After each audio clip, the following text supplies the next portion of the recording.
Rob and Slim Show. Hey, it's Roel. Hold on a second, we got a technical...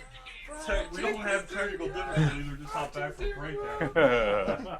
Hi, chicken, turn you up. Hi, chicken, turn you up. What's going on, guys? What's up, Roel? Not a whole lot, man. How are you? Good. How you doing, dude? I am good, man. Oh man, it's been a while. We tried getting you on Oh, I know, man. a while Back in ago, and it just January, never right? worked, man. Yeah. You're a podcaster. You originally had a show called Pick and Row, right? Right. Actually, it's still around too. Oh, you're still doing it? Yeah. So still have Pick and Row, and I have my own solo, which is World of Row. But Pick and Row, we just dropped one about 2 weeks ago. Cool, dude. What's Yeah. the difference between the solo and the pick and roll? Pick and Row is more like sports, and we talk about all kinds of shit. And then this one with the solo, it's more like talking to creators and like podcasters, entertainers, just personal interview, personal journeys, and hearing their people's stories. How long are your solo shows? Like an hour long, or? Yeah, it's about an hour. Yeah. Cool, man. Nice, Yeah, man. dude. And where are you from, dude? I am actually from San Antonio, Texas. Nice. How did Yeah. you meet? Pick your co-host. How did you meet Oh, him? Yeah, we worked together. So, and I had been listening to podcasts for quite some time, and I had wanted to start a show, and I'm just like, man, I need to do this. How do I do this? And I don't know about you guys, but you look into do the research and stuff, and you're just kind of thrown off by you got to have this, you got to have this, you got to have this, and so basically I chickened out, and Right. and then one day I was talking about a podcast, and he's like, hey man, well we should do one, and Cool. when we talk about sports, we banter and we get into it pretty heavily, so we said, let's just record this shit and see if people listen to it. Do you guys like the same teams or like opposing teams? Oh no, different teams, man. Oh, that's cool. I like that. Yeah, he's from he's from Ohio, so he kind of sticks to his guns a little bit when it comes to some of those Ohio teams. And I as crazy as it sounds, I don't stick to Texas teams only except for the Spurs. Everything else is kind of all over the place. I but heard Texas is just heavily into sports, even like high school. We used to Yeah. have a friend, Matt, who I think he was stationed down there in the military. He said like even like high school football games are crazy. Yeah, it is, Like dude. you said, we used to. Yeah. High school football is like a religion down here, man. It's pretty crazy. Actually, just down the street from the house, we have a high school football stadium that probably seats maybe like 7,000 or 8,000 people, which is insane. Wow, holy Yeah. shit. Yeah, and believe it or not, man, there's a high school football stadium near Dallas that I think can seat maybe about 30,000 people. It's insane how crazy high school is. Yeah. I'm trying to add a call, but I can't. Let's see. Robin Sub Show. Hey, this is Wheels. How you doing? Wheels, how you doing? We actually are on Good, another man. interview, dude. Okay, you let me know when you want me to call back, or if you want to reschedule, it's fine. Okay, dude, I will message you about that. I'm so sorry. I'm sorry, because when Dice gets your ear and when there's money involved, I got to take it. Oh, man. So we're leaving in the morning. So Oh. All right, dude. But I will message you. sounds good. All right, dude. All right, man. Bye. Later. I'm going to try getting... I think that cut Roel off. It didn't just put him. Sometimes it puts him on hold. Oh, on hold. Yeah. Roel. Yeah, man, what's up? Sorry, dude. I got another call. I tried adding him, but it wouldn't. So it Yeah, just... you're good. I saw that right now. I was watching the live feed. Oh, Okay. okay. He was our last guest. He tours with Andrew Dice Clay, and Oh, badass. he got in a meeting, and he just couldn't get out of it, so he just called right now. Yeah, hey, man, you guys are in New York, right? Jersey. Jersey, okay. Yeah, right underneath. Yeah, so you you guys are big Dice fans? I really like Dice. I remember him from the 80s, man. Yeah, He yeah, was the best. Oh, my God. Also a big George Carlin. Carlin? Oh, yeah. I was reading, you guys are talking about Carlin. I was reading Jericho's book, and he was talking about how he was going to see George Carlin in Vegas, and I think this was back in like the early 2000s, and there was a couple that was sitting next to him, and they were like, oh, we're so excited to see George. We remember seeing him on the Johnny Carson days or something like that, right? And then the first thing that comes out of his mouth is like, when was the last time you heard a good old pussy fart or something like that? And and they were older people, man, so they kind of were like, oh my God, they looked like someone shit in their cereal or something.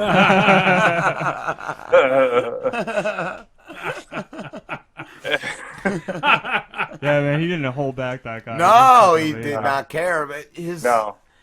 the way he simplified just the most complex Yeah. subjects. Well, I would like when he'd start out. Amazing. There were a couple shows I saw of him where he'd start out with like the curse words or something, and he'd just rattle them off. It's amazing. Yeah. 7 Yeah, the 7 words you can't say on forbidden TV. words. Yeah, dude.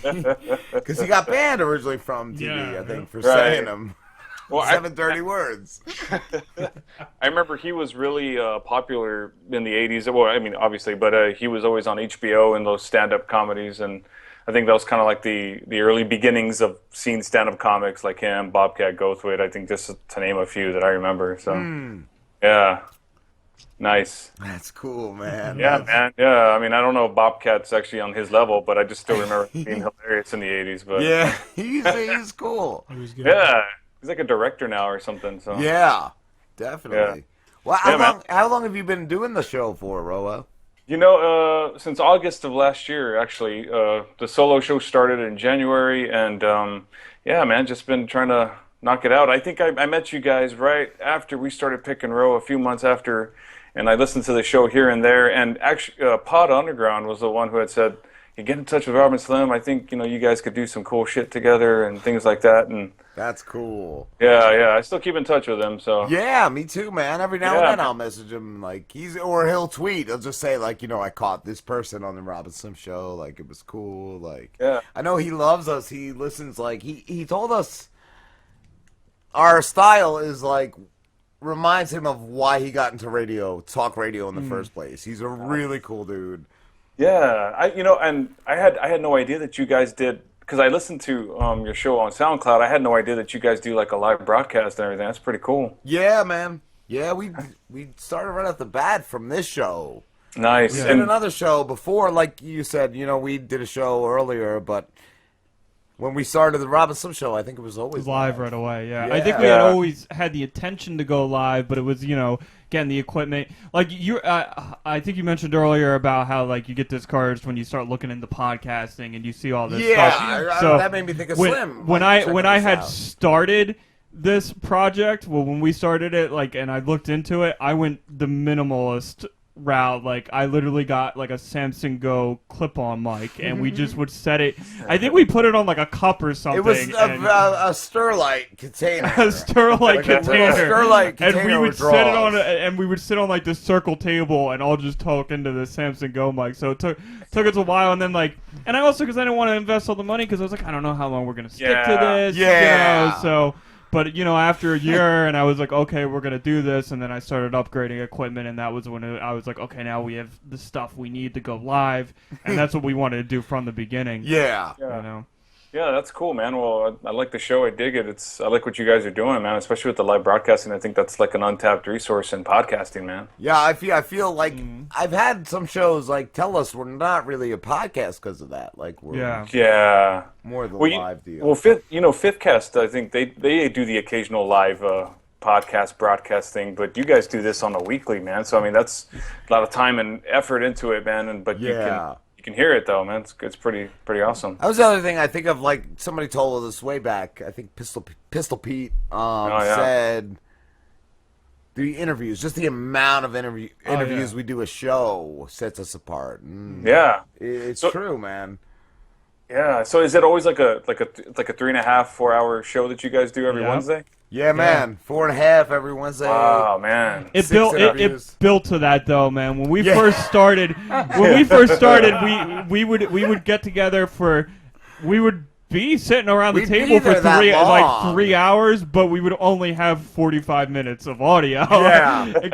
because we could only talk for like 10 minutes, and then we'd have to take a 15-minute break or something. So it's slow, and that we did that for like a year, and then when we started doing the live stuff, then we started adding, and we're like, oh, we can talk more, and then just eventually built to this point I think at one point the show went from like 45 minutes to 2 hours to 3 hours, and then finally like the 4-hour mark. Yeah. You guys put together some good content of that for that 4.5 hours, man. That's good stuff. Do you guys have trouble finding people to do this? Well, actually, you probably don't, because I think you told me, what was it, Rob, that I was probably looking at June or something at one point. I get like anal OCD with like I got a book, and I go into like months, dude. I go into like a month or two ahead, and then like I'll go up to like 2 weeks before that point, and I'll be like, fuck, I got a book, and then same thing. I'll just send emails or messages on Twitter, and then I'll book like straight up for like 2 more months. Like, it's crazy, but it's crazy too. Like, shit, I guess 10 out of 10 messages you send out, like maybe 3 will respond, right, and only one of them definitely confirms. So like. It's man, just like I just have to send constant like. But as we get bigger, we've definitely had bigger guests and a lot more people respond to it. Yeah.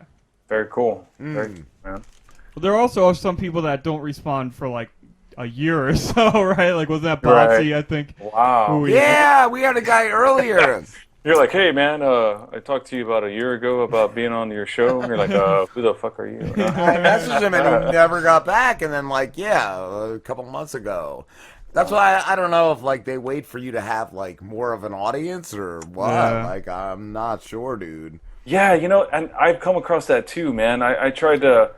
I'm trying to face that whole concept, or take on that concept of like, you know what, I'm going to ask anybody or everybody to be on my solo show. And if they say no, fuck it, they say no. At least I tried, I And sometimes I think one guy was like, well, how does your audience respond to those hour-long podcasts that you have? I'm like, well, it's actually pretty, it's pretty receptive. I think you can get more across in an hour than you can in 20 minutes or 30 minutes. And he's like, well, how are your numbers doing? I'm like, what? Why? What?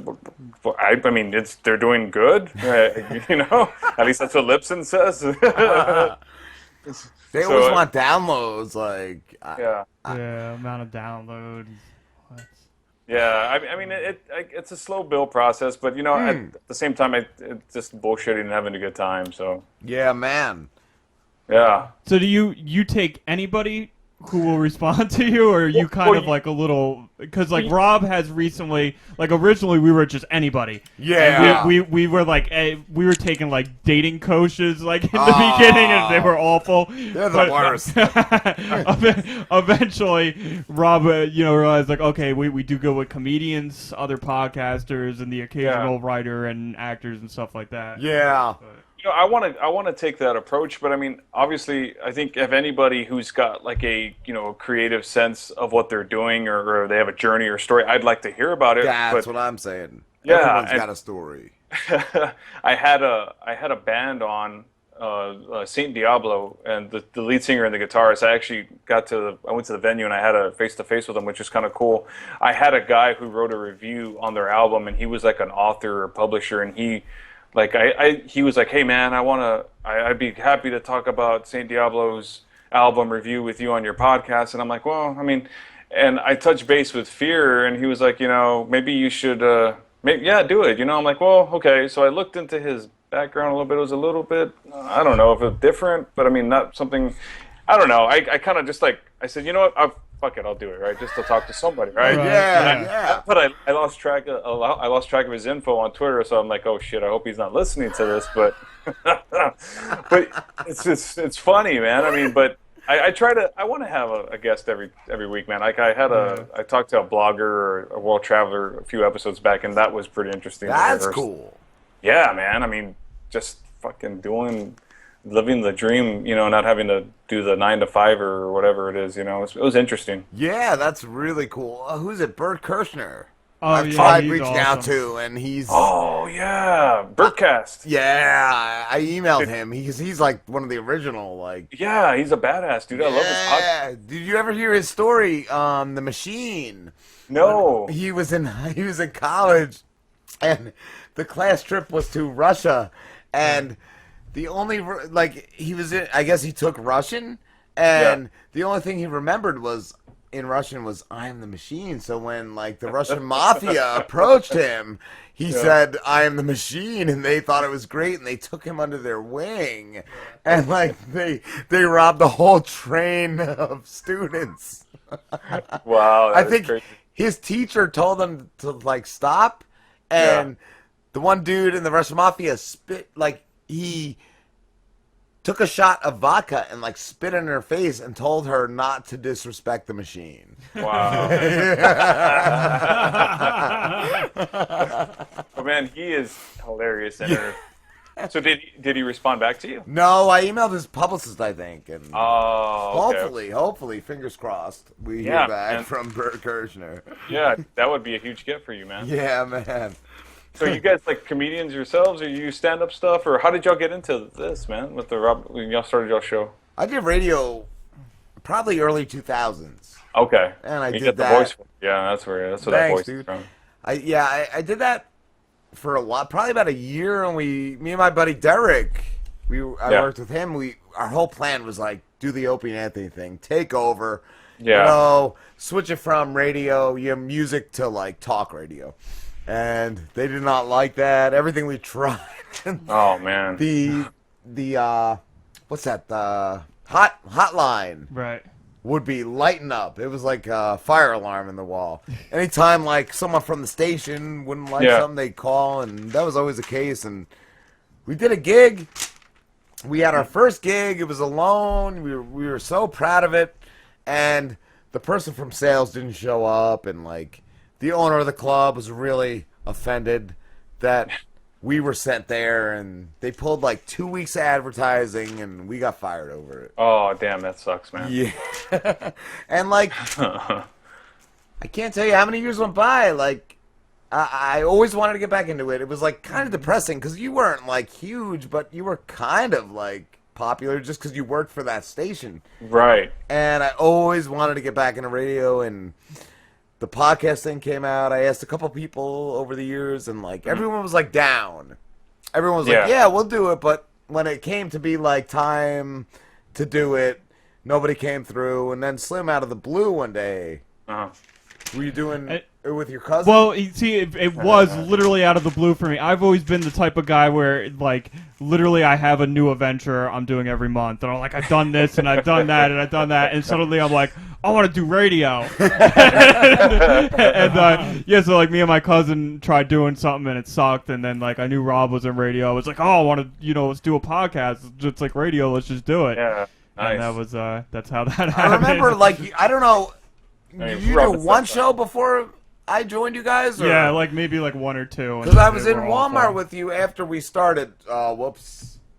Some store. Well, whatever. But and somebody that knew Slim was like, "Oh, I saw that show you did. It was about cars. It sucked." And I was just like, I was in the back of my mind, like, gonna be like, "Go fuck yourself. What do you do?" But,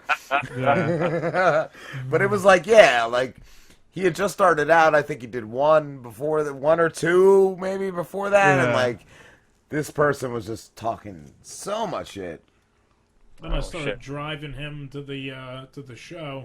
Yeah. Our third mic here. He actually, the way our third mic got involved, Pete the Lamborghini, he lives with me, and we do the show in my house. So it kind of like, here's a mic, Pete. That's basically. And you told me when you started, was like, whenever you want me to leave, just tell me to go fuck myself. And I'm like, that's a great attitude to have. Like, that's really cool. And I've always liked you, man. Like, but you're fucking taking up my airtime.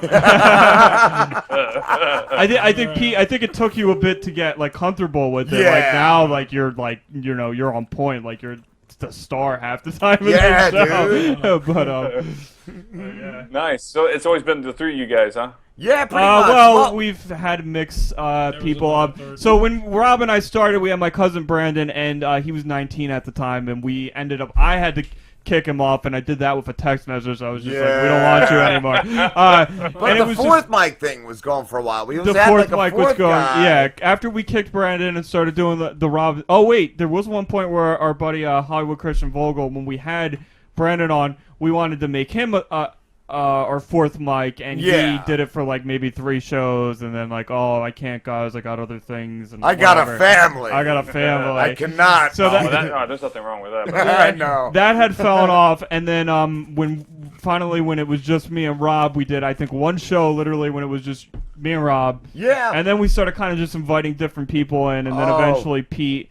And then when it was the 3 of us, then we had our buddy Matt would come for a little bit. And With the fourth mic, we had another guy, Mike, as well, that came in. But it who was stuck like, for a while. Mike Yeah. was with us for about maybe 4 or 5 months. and they're great guys, but like it just They seems just like they don't kind fit of the feel dynamic, right? out of place. Like it's like they, Yeah.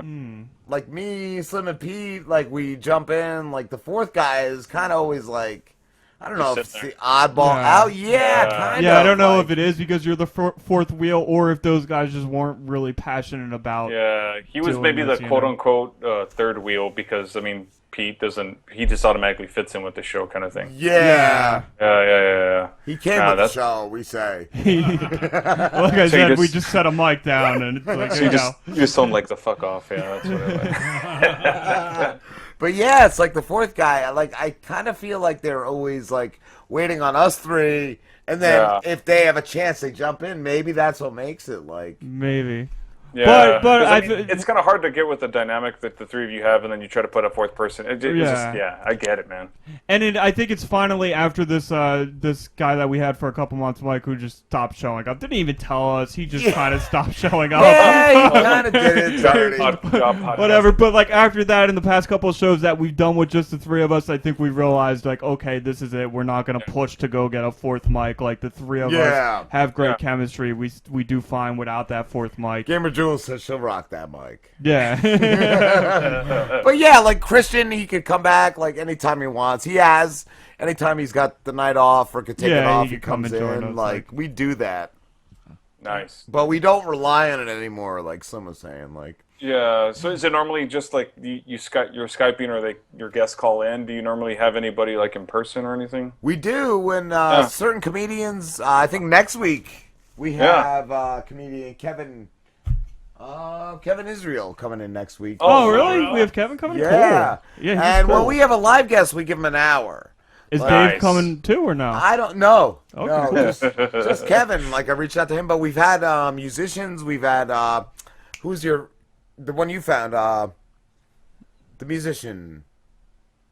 Holden? Yeah, we had he was a cool. guy named Yeah. Holden, and he was cool. We got in a Nice. couple weeks another guy named Joey Taylor. He's a really good musician. But usually, yeah, it's comedians. And when we have a live guest, we give him an hour. We had a pretzel guy. He was Oh yeah, that was cool. really cool. John from Hangover Pretzels. We had The Ship Bottom Rob, Brewery. yeah, from Ship Bottom Brewery. Nice. And we They get to came in and gave us sample their beer shit. and stuff. Yeah. It was awesome. Oh yeah, you get drunk on your show. I mean, I'm sure you guys are already feeling 3 sheets to the wind Well, already. yeah. I mean, Yeah, it's that hour, that 9 to 9:30. It's usually Oh, good yeah. luck. Can go either way. Not as bad as last week. Last week we were blitzed by like 8 o'clock because we yeah. had half a bottle of tequila and half a bottle of Jaeger, and Pete was just like shoving shots in me and Rob's face the Oh entire yeah, time. he was like, "Well, I'm wondering." I was like, "Yeah." He's the best. 'Cause that means he wants one, but he don't want to do it alone. Hey man. So Slim, Yeah. what is it what are those beer cans you're drinking? What is that? That looks like for me, it looks to me in Texas, it looked like a Lone Star can. What is that? No, this is a Dale's Pale Ale from Oscar Blues. I'm really into the like the craft beer thing. Oh God! Oh yeah. See, somebody was telling me that there was a thing called craft beer, and down here we don't get any of that stuff. So I was just Oh, okay. kind of like blew my mind. I'm like, Kraft, like the cheese company? Hey man, whatever works. Sure, it's good. Yeah, it's a required taste. Like if you ever go somewhere where they do have craft beer, a lot of people who first get into it, it doesn't taste like anything because you really got to develop the palate for it. Right. Yeah. Gotcha. So I'll keep a lookout next time I'm somewhere traveling and I see that. I'm gonna have to try one for you, and if it tastes like shit, I'm gonna make sure to tweet at you guys. And let you know. You better, bro. You better. Well, Yeah. we have to wrap this up, dude. But thank you so much for talking to us. You're amazing. Yeah, that's great, man. Thanks, man. Thanks for having me on the show. I enjoyed it, man. No Thank you so problem. much for your time. Thank you, bro. Where can everybody find you? All right, man. Yeah, you can check me out on Twitter and Instagram at Roel Santos Jr. And my podcast, World of Row, is on iTunes. We have the Pick and Row on iTunes, and it's on not SoundCloud, Stitcher and Google Play. Right? I think it's the Google Play is working. I don't. It is. I think I got an email that said we were good to go. So. Oh, nice. Yeah, I got the same thing, but I haven't been able to check on an Android phone because I have an iPhone. So. Yeah. Anyway, yeah, man. Check out the show. It's good stuff, guys. You guys are awesome, man. Thank you so much. Thank you, brother. Man. All right, man. Y'all have a good night. You too. Take care, man. Yes, sir.